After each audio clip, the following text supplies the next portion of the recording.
విచ్చేసినటువంటి పాత్రికేయ సోదరులందరికీ నా హృదయపూర్వక నమస్కారాలు. విడుదల 2 ఈ చిత్రం ప్రధానంగా ఈ కథాంశం జాతి అహంకారానికి, పెత్తందారుల వ్యవస్థకి బలైనటువంటి అణగారిన వర్గాల్లోంచి ఒక ఉప్పెనలా విప్లవ కెరటంలా ఉద్భవించినటువంటి ఒక విప్లవకారుడి కథని భారీ ఎత్తున చిత్రీకరణ జరిగింది. ఈ విడుదలైన చిత్రం రేపు డిసెంబర్ 20న ప్రపంచవ్యాప్తంగా చాలా థియేటర్లలో, అందున మన తెలుగునాట సుమారుగా 600 థియేటర్లో ఈ చిత్రం రిలీజ్ కాబోతుంది. ప్రధానంగా ఈ చిత్రానికి ఆకర్షణ ఏమిటంటే వేట్రిమారన్ దర్శకుడు. వేట్రిమారన్ గారు భారతదేశంలో 7 జాతీయ అవార్డులు అందుకున్నటువంటి ఏకైక దర్శకుడు. అపజయం ఎరిగినటువంటి దర్శక ధీరుడు అంటే వేట్రిమారన్ గారే. అలాంటి దర్శక ధీరుడు దర్శకత్వం వహించినటువంటి ఈ చిత్రానికి ప్రపంచంలో అత్యంత ప్రేక్షకాదరణ పొందినటువంటి నట దళపతి విజయ్ సేతుపతి గారు నటించినటువంటి ఈ చిత్రంలో ఇళయరాజా గారి యొక్క సంగీతం చాలా అద్భుతంగా ఉంటుంది. ఈ చిత్రం అంటే విప్లవంతో కూడినటువంటి ఈ చిత్రంలో ఇళయరాజా గారి సంగీతం కానీ, వారి నేపథ్య సంగీతం కానీ, ఆయన్ని ఇక్కడి నుంచి ఇళయరాజా అంటాం కాదు, ప్రళయరాజా అనొచ్చు, అలాంటి అద్భుతమైనటువంటి సంగీతాన్ని వారు అందించారు. దీనికి తోడు పీటర్ హెయిన్స్ ఈ చిత్రంలో వారు కంపోజ్ చేసినటువంటి ఫైట్స్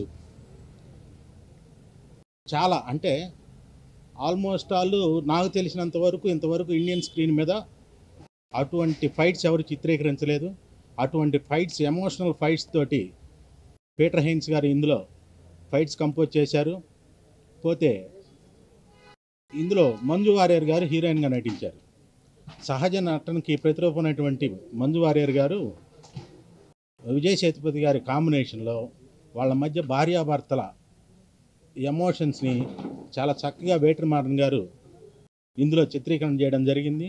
ప్రపంచవ్యాప్తంగా రేపు 20న రిలీజ్ కాబోతున్నటువంటి ఈ చిత్రం చాలా అద్భుతమైనటువంటి విజయాన్ని మాకు అందిస్తుందని చెప్పేసి మేము బాగా నమ్ముతున్నాం. పైగా చాలామంది ఇదేదో తమిళ సినిమా అనుకుంటున్నారు. ఇది తెలుగునాట జరిగినటువంటి సామాజిక అంశాలు, మనకు జరిగినటువంటి యథార్థ సంఘటనల ఆధారంగా చిత్రీకరించినటువంటి సినిమా. వేట్రిమారన్ గారు ఈ పాయింట్ నచ్చి మన తెలుగు అంటే యథార్థ గాథల్లో ఉన్నటువంటి తెలుగు వాళ్ళ యొక్క పాత్రలను ఇందులో ఇమిడ్చి అద్భుతంగా చిత్రీకరించారు. సో మన తెలుగువారు చక్కగా దృశ్య కావ్యంగా ప్లస్ మన సామాజిక పరిస్థితులపైన ఒక అవగాహన తెచ్చుకునేటువంటి ఈ చిత్రంగా అద్భుతంగా విజయంగా సాధిస్తుందని చెప్పేసి గట్టిగా మేము నమ్ముతున్నాం. మీరందరూ కూడా థియేటర్లలో ఈ నెల 20న ఈ సినిమా చూసి మీరు కూడా, నేను ఇప్పుడు ఏదైతే చెప్పానో మీరు కూడా ఘంటాపదంగా ఇదే తెలియజేస్తారని కూడా నేను మళ్ళీ నొక్కి వక్కాణించి చెప్తున్నాను. సో ఈ చిత్రం సంబంధించి మిగతా విశేషాలు ఏంటంటే, తమిళనాడులో ఈ చిత్రానికి చాలా ఆదరణ, ఆల్రెడీ బుక్ మై షోలో అన్నీ కూడా రిలీజ్ చేశారు. థియేటర్లో కూడా చాలా ఫాస్ట్ బుకింగ్ నడుస్తుంది. సో ప్రపంచంలో ఇతర దేశాల్లో కూడా దీనికి ఉన్నటువంటి బజ్ దేనికి కూడా లేదు. సో ఈ సినిమా తప్పనిసరిగా విజయం సాధించాలని మీ యొక్క సపోర్ట్ కూడా మాకు కావాలని కోరుకుంటున్నాం. అంతేకాకుండా రేపు మీరు సినిమా చూసిన తర్వాత జెన్యూన్ రివ్యూలు ఇవ్వండి. రివ్యూ రైటర్స్కి నేను ప్రత్యేకంగా చెప్పేది ఏంటంటే, మీరు బాగా ఉంటే బాగుందని రాయండి, బాగలేదంటే బాగలేదని నిజాయితీగా రాయండి. సో డెఫినెట్గా ఈ సినిమా మీ అందరికీ నచ్చుతుందని చెప్పేసి మేము కోరుకుంటున్నాం.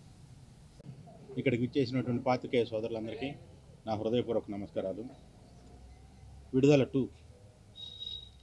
ఈ చిత్రం ప్రధానంగా ఈ కథాంశం జాతి అహంకారానికి, పెత్తందారుల వ్యవస్థకి బలైనటువంటి అణగారిన వర్గాల్లోంచి ఒక ఉప్పెనలా విప్లవ కెరటంలా ఉద్భవించినటువంటి ఒక విప్లవకారుడి కథని భారీ ఎత్తున చిత్రీకరణ జరిగింది. ఈ విడుదలైన చిత్రం రేపు డిసెంబర్ 20న ప్రపంచవ్యాప్తంగా చాలా థియేటర్లలో, అందున మన తెలుగునాట సుమారుగా 600 థియేటర్లో ఈ చిత్రం రిలీజ్ కాబోతుంది. ప్రధానంగా ఈ చిత్రానికి ఆకర్షణ ఏమిటంటే వేట్రిమారన్ దర్శకుడు. వేట్రిమారన్ గారు భారతదేశంలో 7 జాతీయ అవార్డులు అందుకున్నటువంటి ఏకైక దర్శకుడు. అపజయం ఎరుగినటువంటి దర్శక ధీరుడు అంటే వేట్రిమారన్ గారే. అలాంటి దర్శక ధీరుడు దర్శకత్వం వహించినటువంటి ఈ చిత్రానికి ప్రపంచంలో అత్యంత ప్రేక్షకాదరణ పొందినటువంటి నట దళపతి విజయ్ సేతుపతి గారు నటించినటువంటి ఈ చిత్రంలో ఇళయరాజా గారి యొక్క సంగీతం చాలా అద్భుతంగా ఉంటుంది. ఈ చిత్రం అంటే విప్లవంతో కూడినటువంటి ఈ చిత్రంలో ఇళయరాజా గారి సంగీతం కానీ, వారి నేపథ్య సంగీతం కానీ, ఆయన్ని ఇక్కడి నుంచి ఇళయరాజా అంటాం కాదు, ప్రళయరాజా అనొచ్చు, అలాంటి అద్భుతమైనటువంటి సంగీతాన్ని వారు అందించారు. దీనికి తోడు పీటర్ హెయిన్స్ ఈ చిత్రంలో వారు కంపోజ్ చేసినటువంటి ఫైట్స్ చాలా, అంటే ఆల్మోస్ట్ ఆల్ నాకు తెలిసినంత వరకు ఇంతవరకు ఇండియన్ స్క్రీన్ మీద అటువంటి ఫైట్స్ ఎవరు చిత్రీకరించలేదు. అటువంటి ఫైట్స్, ఎమోషనల్ ఫైట్స్ తోటి పీటర్ హెయిన్స్ గారు ఇందులో ఫైట్స్ కంపోజ్ చేశారు. పోతే ఇందులో మంజు వారియర్ గారు హీరోయిన్గా నటించారు. సహజ నటనకి ప్రతిరూపమైనటువంటి మంజు వారియర్ గారు విజయ్ సేతుపతి గారి కాంబినేషన్లో వాళ్ళ మధ్య భార్యాభర్తల ఎమోషన్స్ని చాలా చక్కగా వేట్రిమారన్ గారు ఇందులో చిత్రీకరణ చేయడం జరిగింది. ప్రపంచవ్యాప్తంగా రేపు 20న రిలీజ్ కాబోతున్నటువంటి ఈ చిత్రం చాలా అద్భుతమైనటువంటి విజయాన్ని మాకు అందిస్తుందని చెప్పేసి మేము బాగా నమ్ముతున్నాం. పైగా చాలామంది ఇదేదో తమిళ సినిమా అనుకుంటున్నారు. ఇది తెలుగునాట జరిగినటువంటి సామాజిక అంశాలు, మనకు జరిగినటువంటి యథార్థ సంఘటనల ఆధారంగా చిత్రీకరించినటువంటి సినిమా. వేట్రిమారన్ గారు ఈ పాయింట్ నచ్చి మన తెలుగు వారి అంటే యథార్థ గాథల్లో ఉన్నటువంటి తెలుగు వాళ్ళ యొక్క పాత్రలను ఇందులో ఇమిడ్చి అద్భుతంగా చిత్రీకరించారు. సో మన తెలుగువారు చక్కగా దృశ్య కావ్యంగా ప్లస్ మన సామాజిక పరిస్థితులపైన ఒక అవగాహన తెచ్చుకునేటువంటి ఈ చిత్రంగా అద్భుతంగా విజయంగా సాధిస్తుందని చెప్పేసి గట్టిగా మేము నమ్ముతున్నాం. మీరందరూ కూడా థియేటర్లలో ఈ నెల 20న ఈ సినిమా చూసి మీరు కూడా నేను ఇప్పుడు ఏదైతే చెప్పానో మీరు కూడా ఘంటాపదంగా ఇదే తెలియజేస్తారని కూడా నేను మళ్ళీ నొక్కి వక్కాణించి చెప్తున్నాను. సో ఈ చిత్రం సంబంధించి మిగతా విశేషాలు ఏంటంటే తమిళనాడులో ఈ చిత్రానికి చాలా ఆదరణ, ఆల్రెడీ బుక్ మై షోలో అన్నీ కూడా రిలీజ్ చేశారు. థియేటర్లో కూడా చాలా ఫాస్ట్ బుకింగ్ నడుస్తుంది. సో ప్రపంచంలో ఇతర దేశాల్లో కూడా దీనికి ఉన్నటువంటి బజ్ దేనికి కూడా లేదు. సో ఈ సినిమా తప్పనిసరిగా విజయం సాధించాలని మీ యొక్క సపోర్ట్ కూడా మాకు కావాలని కోరుకుంటున్నాం. అంతేకాకుండా రేపు మీరు సినిమా చూసిన తర్వాత జెన్యూన్ రివ్యూలు ఇవ్వండి. రివ్యూ రైటర్స్కి నేను ప్రత్యేకంగా చెప్పేది ఏంటంటే మీరు బాగా ఉంటే బాగుందని రాయండి, బాగలేదంటే బాగలేదని నిజాయితీగా రాయండి. సో డెఫినెట్గా ఈ సినిమా మీ అందరికి నచ్చుతుందని చెప్పేసి మేము కోరుకుంటున్నాం.